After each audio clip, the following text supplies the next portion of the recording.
और स्वार्थ लाई करें सब प्रीत। स्वार्थ जैसा रहे वैसा काम कर लेना चाहिए। ऐ देवताओं, आज स्वार्थ तुम्हारा है, तुम जाओ और इस समय दैत्यों का राजा बलि है, उससे बात करो। अगर वो स्वीकृति दे देगा तो समुद्र मंथन होना निश्चित है। सभी देवता राजा बलि के पास जाते हैं, राजा बलि से बात करते हैं। राजा बलि बहुत बड़े दानी, बलि स्वीकृति दे दिए, ठीक है। ऐ देवताओं, हम अपने राक्षस मंडली को लेकर के आपके साथ समुद्र मंथन के लिए तैयार हैं। सभी लोग एकत्रित होकर के समुद्र मंथन करने के लिए जाते हैं। अब ये हुआ भाई, मंथन किया किससे जाए?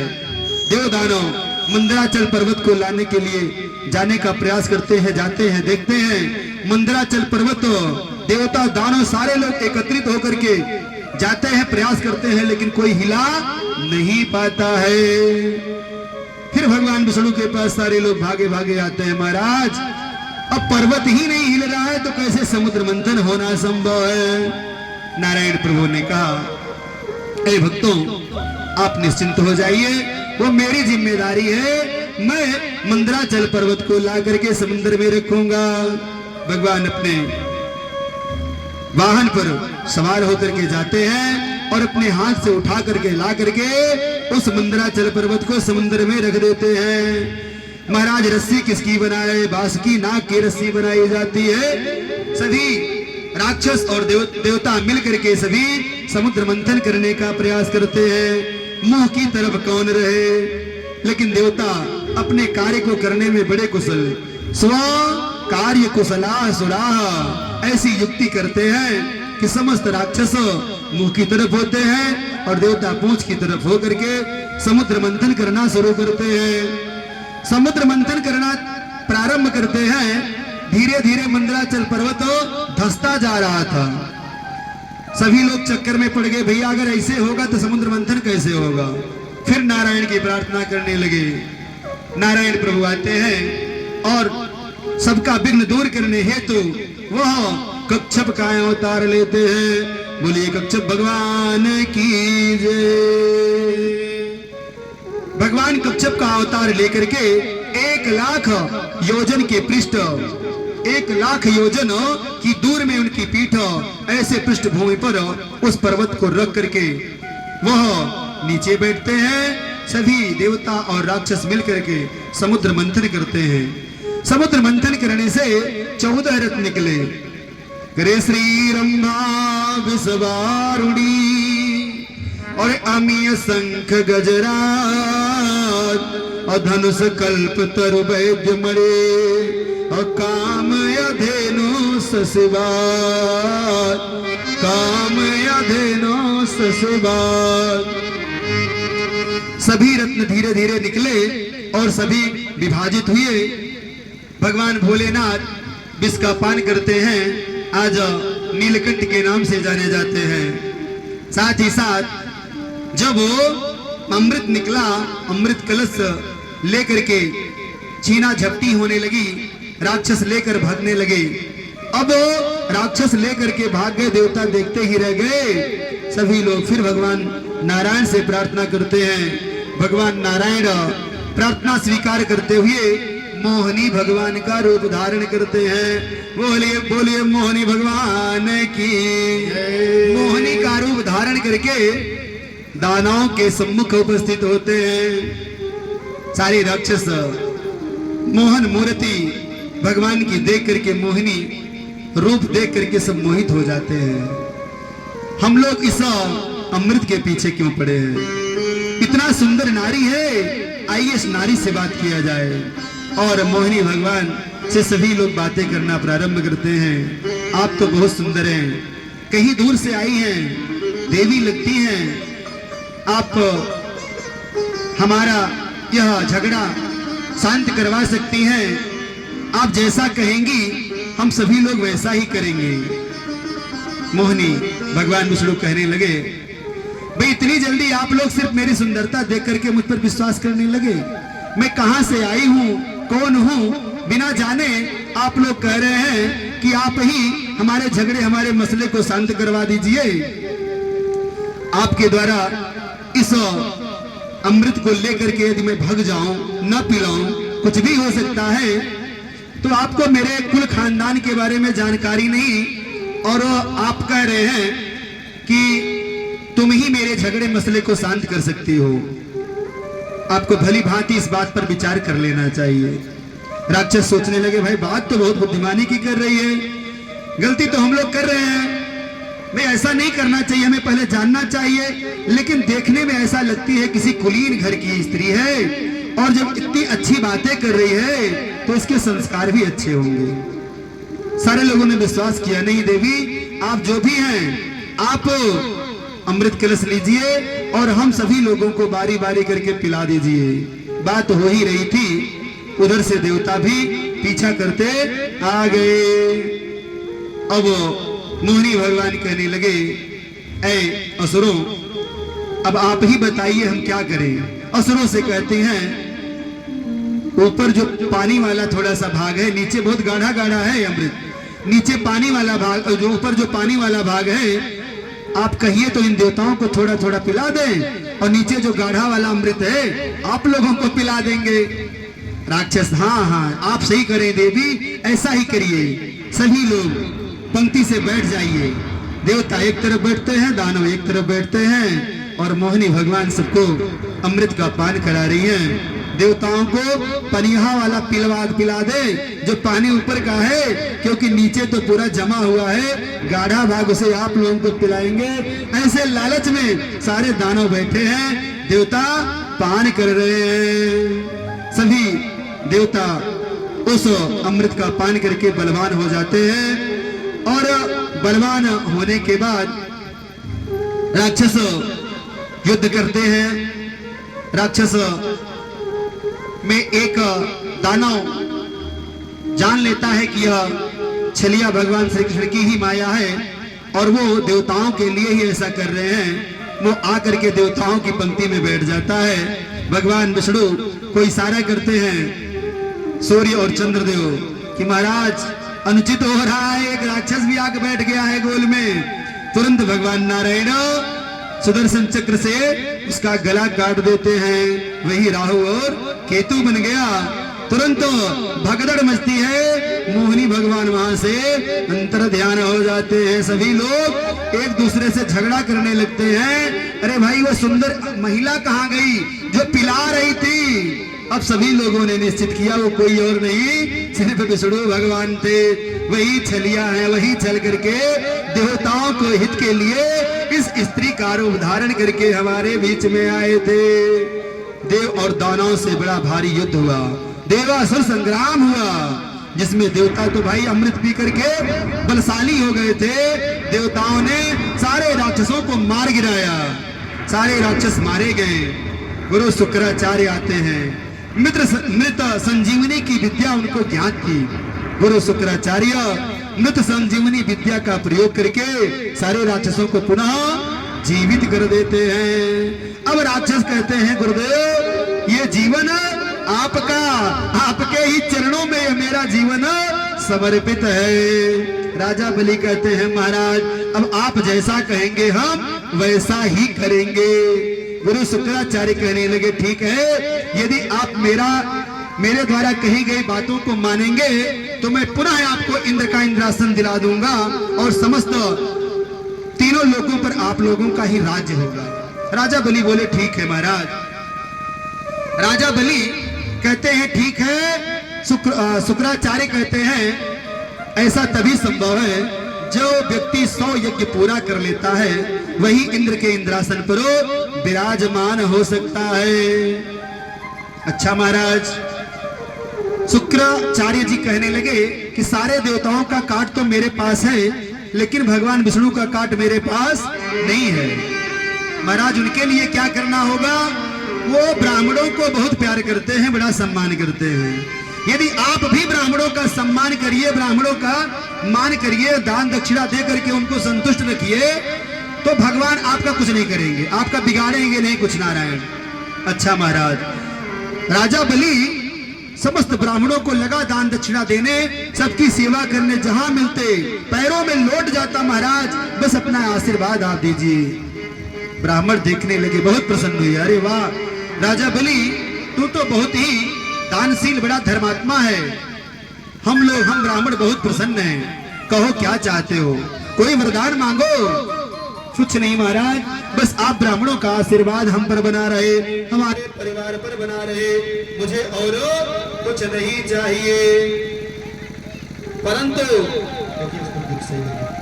परंतु सारे ब्राह्मण मिल करके एक दिव्य रथ करे, एक दिव्य तेजोमय रथ का निर्माण किया ब्राह्मणों ने और बलि को दे दिया।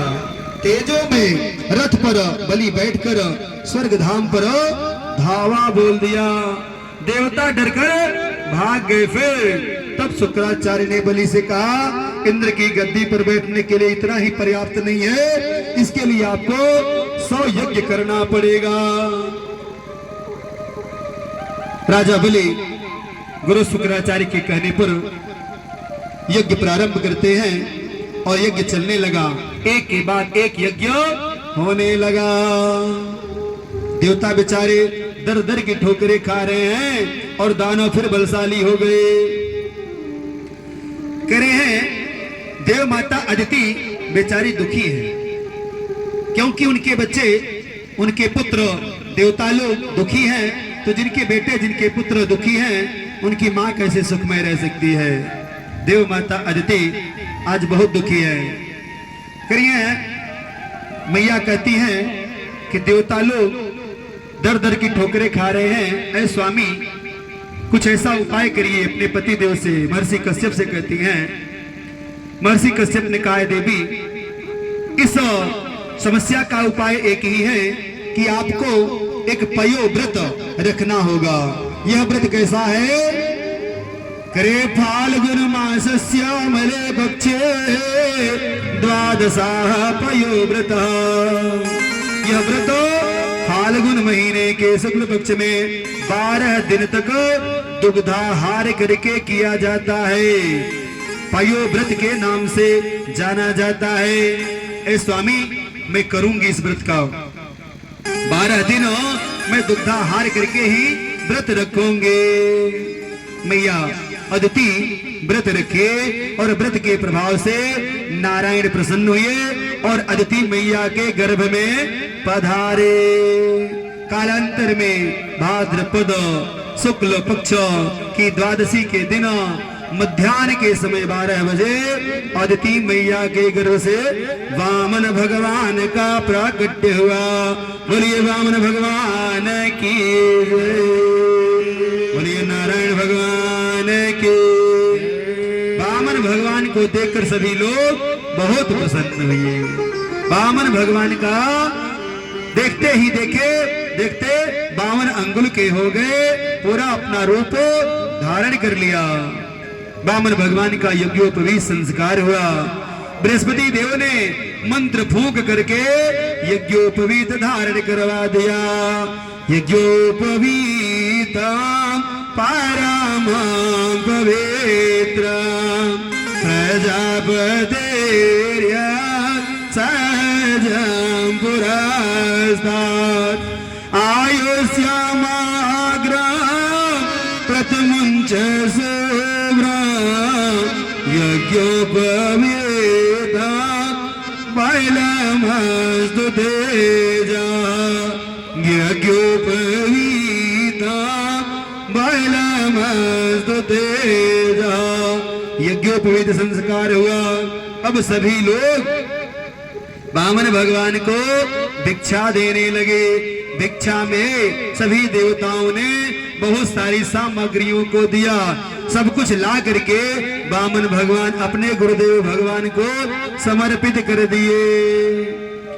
बृहस्पति देव कहने लगे, गुरु बृहस्पति कहने लगे, मुस्कुराए और बोले, ऐ वामन भगवान, हमें इन सारी दक्षिणाओं से संतुष्टि नहीं है।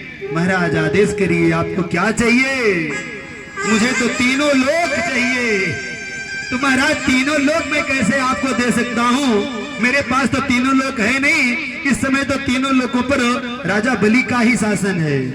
हाँ वामन भगवान, आप राजा बलि के पास जाएं और उससे अब कैसे आप लाएंगे मैं नहीं जानता, लेकिन मुझे तीनों लोक चाहिए। वामन भगवान गुरुदेव को साष्टांग दंडवत प्रणाम करके एक हाथ में छाता, एक हाथ में कमंडल लिए नारायण प्रभु वामन के अवतार में आज राजा बलि जहां यज्ञ कर रहा है, धीरे धीरे यज्ञशाला में जाने लगे। छोटे छोटे चरणों से छोटी छोटी पादुका पहने हुए भगवान वामन बहुत ही शोभायमान हो रहे हैं। ऐसे वामन भगवान धीरे धीरे चलते हुए जा रहे हैं, एक हाथ में कमंडलो और दूसरे हाथ में छाता लिए हुए। जब राजा बलि के यज्ञशाला में पहुंचते हैं तो बलि दूर से ही देख करके, अलौकिक तेज देख करके बलि आकर्षित हो जाता है और स्तब्ध रह जाता है कि अलौकिक तेज है कहां से, कौन व्यक्ति है, कहां से ये ब्राह्मण आ रहा है। शुक्राचार्य के मना करने के बावजूद भी यज्ञशाला से उठ खड़ा होता है राजा बलि। जब प्रभु की माया होती है, वो जिसको अपनाना चाहते हैं, जिससे अपना काम करवाना चाहते हैं, उससे करवा लेते हैं, निमित्त बना लेते हैं। आज राजा बलि जिस गुरु की आज्ञा से सौ यज्ञ पूरा करने हेतु बैठा है, वह मानता नहीं और उठ वामन भगवान के चरणों में जा साष्टांग दंडवत करता है। ऐ प्रभु, आप कौन हैं? आप कहां से आए हैं? आप कहिए, मैं आपका किस प्रकार से सेवा कर सकता हूं? प्रणाम किया और बोला, है ब्राह्मणों, आपकी जो भी इच्छा हो निसंकोच कहिए। ब्राह्मण बोले, आपके पूर्वजों में हिरण्याक्ष, हिरण्याकश्यपु बड़े ही पराक्रमी हुए मैंने सुना है, और तुम्हारे ही कुल खानदान में प्रहलाद जी हुए थे, जो खंभे से भगवान नारायण को प्रकट होने पर मजबूर कर दिया था। प्रहलाद के बेटे विरोचन का भी क्या कहना, अपना सर्वस्व ब्राह्मणों को दान दे दिए थे। ऐ बलि, तुमने भी ब्राह्मण भक्ति में कोई कसर नहीं छोड़ी है। बलि हाथ जोड़कर खड़ा हो गया, महाराज अब ज्यादा बखान मत करिए, बताइए मैं आपके लिए कर क्या सकता हूँ। हे भगवान, अब आप रहने दीजिए और मुझे आदेश दीजिए कि मैं आपके लिए क्या कर सकता हूँ। धन दूं, दौलत दूं, अन्न दे दूं, माल खजाना दे दूं, या आप जैसी सुंदर कन्या ढूंढ करके आपका विवाह करवा दूं। जो भी आप चाहते हो कृपा करके मुझसे कहिए। भगवान बोले, राजन, यदि तुम जैसा उदार कोई दानी नहीं है तो मेरे जैसा संतोषी कोई ब्राह्मण भी नहीं पाओगे। मैं एक संतोषी ब्राह्मण हूँ, मुझे बहुत कुछ पाने की चाह नहीं है, और अगर देना चाहते हो, लेकिन भाई बिना दिए तुम मानोगे नहीं, क्योंकि ब्राह्मणों को बहुत दान देते हो। अगर तुम्हारी इच्छा ही है तो भाई 3 पग हमको भूमि दे दीजिए, हम उसी में एक कुटिया बना करके अपना भगवान के नाम का जप करता रहूंगा, अपना जीवन बिता लूंगा। राजा बलि बहुत हंसा। आप जैसे छोटे हैं वैसे आपकी बुद्धि भी बहुत छोटी है। अरे ब्राह्मण देव, आप मांगते भी मांगते आज क्या मांगा मुझसे? 3 पग भूमि ले लीजिए, बहुत ढेर सारी जमीन ले लीजिए और अपना मंदिर बनाइए, मठ बनाइए, जो भी आपको बनाना है, कुटिया बनाइए और रहिए। मेरे पास आपकी कृपा से सब कुछ है। नहीं बलि, मुझे बहुत कुछ नहीं चाहिए। क्यों? क्योंकि मैं एक संतोषी ब्राह्मण हूं, मुझे लालच नहीं है। अच्छा महाराज, यदि आप देना ही चाहते हैं तो आप वही 3 पग भूमि मुझे दे दीजिए। महाराज, मैंने दिया, मैंने मन में संकल्प कर लिया कि मैंने आपको दिया। नहीं नहीं, ऐसे नहीं मानेंगे। यदि आप देना चाहते हैं, हाथ में जल लीजिए और कुछ लीजिए, संकल्प करिए, संकल्प करके देंगे तब हम मानेंगे। अच्छा प्रभु, ऐसी इच्छा है, मैंने वैसे ही मन में जब संकल्प कर लिया, मानसिक संकल्प भी संकल्प होता है। मन में मैंने आपको संकल्प कर लिया 3 पग भूमि देने की। नहीं राजा बलि, हम ब्राह्मण संकल्प के माध्यम से ही लेंगे। अच्छा ठीक है प्रभु। जैसे ही वामन भगवान अपने कमंडलों से जल गिराने के लिए, राजा बलि के तरफ गिराने के लिए उस कमंडल से जल गिराना चाहते हैं। शुक्राचार्य से रहा नहीं जा रहा है। अरे राजा बलि तू समझ नहीं रहा है, आज तेरे दुर्दिन आने वाले हैं। महाराज कुछ नहीं, कोई भी हो, साक्षात नारायण भी होंगे तो मुझे चिंता नहीं है, मेरे द्वारे से कोई निराश नहीं जाने पाएगा। लेकिन गुरु हैं, उनको लगा कि अब भी नहीं मान रहा है और हम ही कुछ करते हैं। शुक्राचार्य जी कमंडल में ही जाकर के बैठ जाते हैं, छिद्र बंद हो जाता है, पानी ही नहीं गिरता। संकल्प होगा कहां से? भगवान विष्णु समझ गए, गुरु शुक्राचार्य आप गुरु के पद पर हैं, फिर भी आप दो आंख कर रहे हैं अपने कुश को लेकर के, और उसी में थोड़ा सा बोले भाई पुराना हो गया मेरा कमंडल, थोड़ा इसको साफ कर देते हैं। और कमंडलों को साफ करने के लिए जैसे ही कुश मारा, शुक्राचार्य की एक आंख गोविंदाय नमो नमः हो गए। शुक्राचार्य भागे भागे वहां से गए और बोले जा बलि तेरा नाश होना निश्चित है। नारायण प्रभु ने गुरु शुक्राचार्य के एक नेत्र को फोड़ करके संदेश दिया कि सबको एक आंख से देखिए, एक समान देखिए।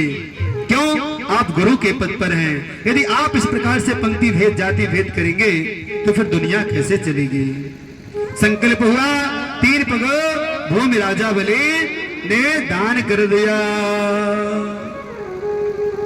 गुरु शुक्राचार्य बड़े क्रोधित हुए, उनको श्राप देकर चले गए। राजा बलि बोला ये धर्म की बात है और मैंने मन में जब संकल्प कर लिया देने को, अब मैं पीछे नहीं हट सकता। क्यों? धर्म की रक्षा करने के लिए भगवान रामचंद्र जी ने क्या क्या नहीं किया था। तन दे धन को राखिए, तन दे धन को राखिए। भाई धन किस काम का? तन नहीं रहेगा, धन कौन काम का? अगर घर में विपत्ति संपत्ति आती है, धन दौलत है, तो आदमी खर्च करके पहले अपने शरीर की रक्षा करना चाहिए। करे तन दे धन को राखिए और धन दे रखिए लाल, और तन मन धन सब दीजिए एक धर्म के काज, एक धर्म के काज। ये आज 7 दिन का सप्ताह यज्ञ जो हो रहा है, ये रामायण करके भी चाहते तो करवा सकते थे, भाग दे सकते थे गया ठाकुर द्वारा का, लेकिन नहीं, ये धर्म काम है। इसमें जितना धन, जितना समय आप अपना व्यतीत कर रहे हैं, दे रहे हैं, उससे कई गुना नारायण आपको देंगे। ये मेरा विश्वास है, मेरा मानना है। राजा बलि कहने लगे भगवान रामचंद्र जी जब अधर्म नहीं किए, जब सुखेन वैद्य वहां से आता है, संजीवन बूटी आती है पिलाने के लिए, उद्यत नहीं होता, कहता हम तो रावण की जगह, रावण के यहाँ के हैं भैया वैद्य, मैं कैसे आपका उपचार करूं? आप ही हमको कहिए, यदि आप कहेंगे तो आप नारायण हैं, मैं जैसा कहेंगे आप वैसा करूंगा। भगवान रामचंद्र जी उस समय कहते हैं जिस धर्म पे सारा राज गया और पितृदेव का निधन हुआ। भाई धर्म की लज्जा रखने के लिए हम वनवास आए हैं। जिस धर्म पे सारा राज गया और पितृदेव का निधन हुआ, जिस धर्म पे भैया भरत छुटा, सीता प्यारी का हरण हुआ, उस धर्म पे भाई लक्ष्मण वे घर मर जाए तो मर जाए। आवाज यही मुख से होगी, यह धर्म नहीं जाने पाए। भगवान रामचंद्र जी उस समय नहीं कहते मैं नहीं ऐसा कहूंगा, यदि आपका धर्म कहता है कि आप मेरे भैया का इलाज मत करिए तो मत करिए, परंतु डॉक्टर गुरु ये किसी पर्सनल के नहीं होते हैं, वो सबके समाज के होते हैं, समाज के हित के लिए होते हैं। अगर वो ही दुश्मन और मित्र देखने लगेंगे तो समाज कैसे चलेगा? राजा बलि कहते हैं प्रभु आप 3 पग भूम लीजिए, 3 पग भूम में तीनों लोग भगवान नाप लेते हैं। अंत में कहते हैं अपना अंतिम पग कहाँ रखूं?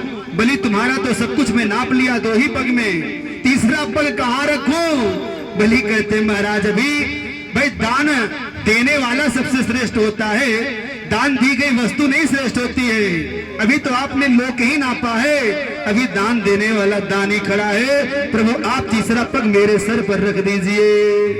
जय हो नारायण। प्रभु वामन भगवान अपना पैर बलि के सर पर रख करके उन्हें पाताल लोक में धसा देते हैं। जा बलि तू पाताल लोक का राजा हो जा, और मैं तुझसे बहुत प्रसन्न हूँ। मांग तू क्या मांगना चाहता है? अरे वाह, इतना बड़ा दानी मैं देखा नहीं। राजा बलि कहने लगा महाराज, अरे जो स्वयं मांगने आया है वो दान मुझे क्या दे देगा? अभी तक मांग रहे थे आप तीनों लोग हमसे मांग लिया, हमको देने वाले हैं, आप क्या देंगे हमको? जो स्वयं मांगने आया है वो दान मुझे क्या दे देगा? इतना ही नहीं है प्रभु, अरे जो देवों का शुभ चिंतक है वो कष्ट मेरा क्या हरे लेगा? जो देवों का शुभ चिंतक है वो कष्ट मेरा क्या हर लेगा? नहीं बलि, मुझे लज्जित मत करो, तुम जो भी मांगोगे मैं दूंगा। अच्छा महाराज, अगर आप चाहते हैं तो आप मुझे इसी अपने बाकी झाकी मूर्ति में गदा लिए जब भी मैं सवेरे उठूं तो हमारे दरवाजे पर आप मुझे दर्शन दिया करिएगा नित्य। वाह भगवान, आज राजा बलि भगवान को अपने शब्द जाल में बांध लिया। भगवान बोले तथास्तु बलि, ऐसा ही होगा, मैं तुम्हारे प्रत्येक दरवाजे पर पहरा दिया करूंगा और तू जिस दरवाजे से भी निकलेगा मैं वहां तुझे दर्शन दूंगा। नारायण तो चले गए, वो भी साथ में दर्शन देने के लिए। इधर हालत खराब हो गई लक्ष्मी मैया के, पति देव मेरे कहां चले गए? लक्ष्मी मैया बहुत चिंतित हुई। सभी लोगों ने कहा एक ही उपाय है, आप जाइए और बलि को अपना भाई बनाइए और उससे किसी प्रकार से मांगिए। माता लक्ष्मी जी जाती हैं और राजा बलि को राखी बांधती हैं, नेक चार में अपने पति को छुड़वा कर लाती हैं। ऐसी भगवान की लीला है। आज भी रक्षा बांधते समय पंडित जी लोग मंत्र पढ़ते हैं, ये न बद्धो बलि राजा दानवेंद्रो महाबला तेन त्वां प्रतिबलनामि और अक्षे माचल माचला। बलि वृंदावन बिहारी लाल के, सच्चिदानंद भगवान के। मत्स्यावतार लेकर के भगवान ने सत्यव्रत राजा को महाप्रलय की जलराशि में नौका में बिठाकर आत्म तत्व का उपदेश दिया। हयग्रीव नाम का राक्षस जो वेदों को चुरा करके ले जा रहा था, उसको मार करके वेदों को भगवान लाए थे। ज्ञान विज्ञान से संपन्न राजा सत्यव्रत भगवान की कृपा से वैवस्वत मन हुए। हरि ओम, बोलिए मत्स्यावतार भगवान की जय। श्री राम जय राम, जय जय राम, श्री राम जय